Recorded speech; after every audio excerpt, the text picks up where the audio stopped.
to make other people live and to give life a meaning. But your job is your employer's contribution for your living. Your work will last till the duration of your life. It is a place where you cannot be fired, you cannot be hired, you cannot be retired, you cannot be replaced. You already know the opposite of that. Your job will last until your employer decides. Are we still here? Yes, until they are what? Until they decide. What makes you think tomorrow they cannot tell you to leave? What's the guarantee? You go and settle the rest in court. What's the security in that?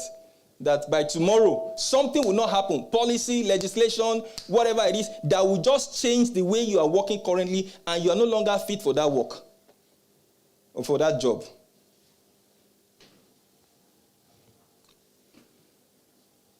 Your work pays you with fulfillment. Your work pays you with fulfillment. Your job pays you with money. And money can never buy fulfillment. Your work is where you are needed. Your job is where you are wanted or tolerated. When they put an advert, say, we wanted, sales girl, wanted, what? Your work is where you are needed. Your job is where you are wanted. And you are sometimes tolerated. I'll leave the rest and we'll go forward from there. So when you look at career, you must distinguish where you want to build your career. Is it going to be around my work or is it going to be around my job? So I needed to say that before we go into, start talking about career. Now, from my own understanding of career and from the little research I've done in terms of understanding the context of career, I've brought a definition that at least captures some major elements that I think we all need to take note of. Number one, career is a chosen field of professional study, practice, or experience that demonstrates skill, knowledge, and expertise, and a pursuit for continuous development and influence.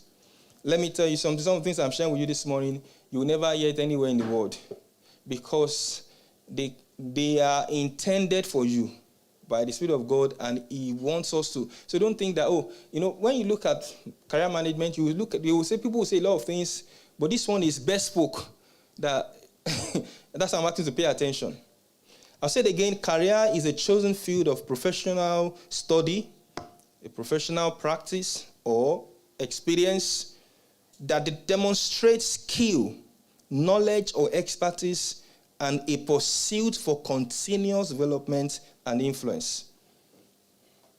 So I'd like you to note this, that any field of study or practice can be developed into a career.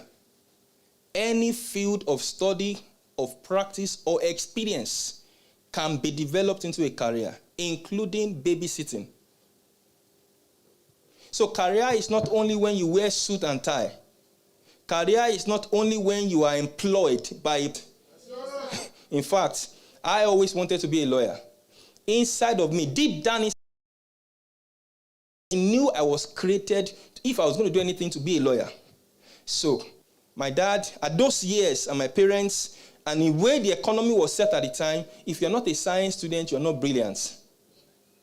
So we have 3 categories in Nigeria: science. So when you go to SS1, they will tell you, are you going to science? Are you going to art? Are you going to commercial? So those ones who are science students, they saw them as very intelligent students. Those ones who are in commercial, they saw them as people who want to be like accountants and all that. Art is just everybody. People that don't know book, just go to art. So our school was such that, and then I was in Okota Grammar School. Then this is science class here. This is arts, and I think commercial is somewhere in between. So every time I pass by arts, my heart is drawn towards arts. But my mind is saying, if you go to art, they will say you don't know book. And my younger brother was already telling my dad that, he wants to he was going into science. So they already comparing myself and him. So your brother is going to science because I repeated one class. So me and my brother became the same class. So they were saying, he's going to science. So they were already giving him that preferential treatment at home. So I was like, if I have to claim my respect in this house, the already damaged reputation, I must go to science. Because already my reputation was damaged in the house. I have already repeated. I was already promoted on trial. After I repeated, even the one they said you are promoted on trial, is that we are trying you. Just go there. If you do your best, we'll keep you in that class. If you don't do well, we'll return you back. So my result was promoted on trial. So, and my brother was there, he was going to science. I said, I cannot afford to lose my priesthood in this house. I must remain in science. So that was what pushed me to science. But my heart was in commercial. My heart was in art. So to cut the long story short, I didn't make anything good out of that science class. When I finished SS3, I could not even have 5 credits. For all my results, the only thing I always do well is like when I pass, like maybe I pass, government, or they give me P1 in Yoruba or something. So those ones. But all the other science courses. So the last exam I did, after some years, I think about 4 or 5 years of failure, I did that exam in 2004. I said, well, at this point in time, there's nothing to lose. So they say, what course do you want to do? I say, put there, English, chemistry, biology, commerce, government. I just put everything. That was what I sat for in that year. All the courses, I say, if I don't go for science, commercial will go. Commercial doesn't go, arts will go. What am I saying? And because of that orientation I had as a child, I lost my confidence in what I could have become. So in life, you must recognize that there is no limit to what you can be. In fact, you can start a new career that nobody has ever done before. Cooking is a career. How many of you know that? Yes, sir. That cooking is a career. Gone are the days where you say that this is a tailor. Professional stylist now is not a career. But one thing that makes it a career is the fact that sometimes they seek qualifications. And I'll get to that point at the last stage. Now, your career is not limited to what you are paid to do, but leans more on what you are qualified to do. So it's not about what you are paid to do. It's more about what you are qualified to do. So if you have an area of interest, you realize that your passion or your development tends towards a particular area of your calling, not necessarily a job. Don't be afraid to pursue it. What then solidifies your position in that place is when you seek qualifications. So many times, your experience as a mother, for example, your experience as a mother, someone who has looked after children and all that, is, I don't know, I want to be, you don't have to be looking for 1 or 3, 4, 5 degree. I'm starting with that. You can seek qualifications around, if John Wesley's mom was alive, I would have told her, seek qualifications around child minding and the likes of them. And many of them are more paid than doctors. And that's for those who realize, because not everybody is going to, I will get to some point now, you know what I'm saying. Because not everybody is suddenly going to become an engineer, an architect, a lawyer, not everybody. But how do you then redirect your steps? Where you are currently, what exactly do you want to do? Don't ever think of, no, this one a job. No, anything can be a job. Anything can be what? Be a job, depending on how you package it and how you qualify for it. In fact, these days, guest speaking is not a job. There are people that are paid to speak. So there's no limit. Your career is not a destination, but a starting point. Your career is not a destination, but a starting point. And until the purpose of a career is known, it is like starting a journey without a destination in view. So even when you start a career, I want to become a professional boxer, I want to become an IT professional, the career itself is not the goal. But what exactly is your goal? Why have you chosen to do what you are doing? And that's why it's very important for us as individuals, when we are deciding on what we want to do, to identify why we decided Why have I chosen to do this thing?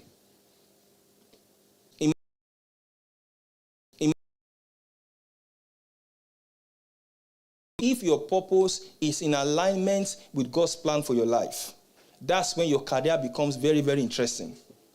When your purpose for a career is in alignment with what God has called you to do, you are never going to be. Rather than having a career and trying to find a purpose for that career, discover a purpose and build a career around your purpose. Are we still here? Yes, sir. Two different things. Somebody starts tailoring and then says, what is the purpose? You may be 92 before you find out the purpose of that tailoring. But somebody discovers that God has called me to be a tailor, and then he looks for how he can make that a lifetime career. So there are two different destinations. But you must be clear what the purpose of your career is. In other words, some people call it your goals. Some people call it your targets. Imagine if you have a football. Just imagine who is playing football today. Man City versus Arsenal. Imagine if they were playing and there was no goalpost. What would be the end of that match? Everybody will be what? Tired, exhausted, and purposeless. But the reward for your tiredness is that there is a what? Goalpost. You are getting it now. That's the reward. All those kicks that they kick you in the leg, all those pushing that they push you, the reward is that there is a goal. If they can kick me and we can score, at least I know that kicking is worth it.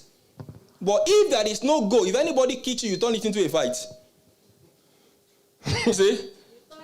You turn it into a fight. Because a man of purpose is not distracted by people's by people's opinion. Because your opinion is an advantage for me. Am I correct? Yes, sir. Am I correct? Yes, sir. Your what do you call again? Your likes or non-like is what? Is a fuel. I must do the work of him that has sent me while it is day. Because the night comes when no man can walk. But somebody who doesn't have a goal, everybody, when people say that, well, we don't like the way you are doing it, these days it's no longer trending, they change. But they will never be able to identify what they are really living for. Their life will always be governed by circumstances, pressure, changes. There is no clear purpose. In 2 years' time, they are not doing the same thing they did 2 years ago. Because there was never a purpose. Go and check them in 10 years' time. They would have gone far from what they used to do 10 years ago. There was never a purpose. So when there is no purpose, a man playing football without a goalpost, I can tell you at the end of the match, you'll have been so tired, but had achieved nothing. You'll have made so much money, but no direction. You begin from where you are. And that's why I wrote here, the weakest and the smallest form of purpose is to make money. That's the weakest. The weakest and the smallest form of purpose is that, I just want to do so I can have more money. Money for what? What will more money do in your life? More food, more car, more, and so what? That's not the purpose to live for. So, write your purpose with a pen. Write your plan with a pencil. What did I say? Write your purpose with a pen. Write your plan. Your purpose cannot be changed. Circumstances can't change it. Ensure that you understand why you're doing what you're doing. But along the line, you may make some adjustments, you may make some preview and review, but write your purpose with a pen, write your plans with a pencil. Clarify what your motivations are. What are my motivations? Why am I interested in this thing? Like I told you before, money is the weakest form. Don't let money become your reason or your motivation. And I wrote here, starting a career without a purpose is not a weakness, but this will always put you advantage. Starting a career without a purpose is not a weakness, but I can tell you, how are you going to become? How will it happen? How? You want to own the whole of New York? How? That is more like what they call daydreaming.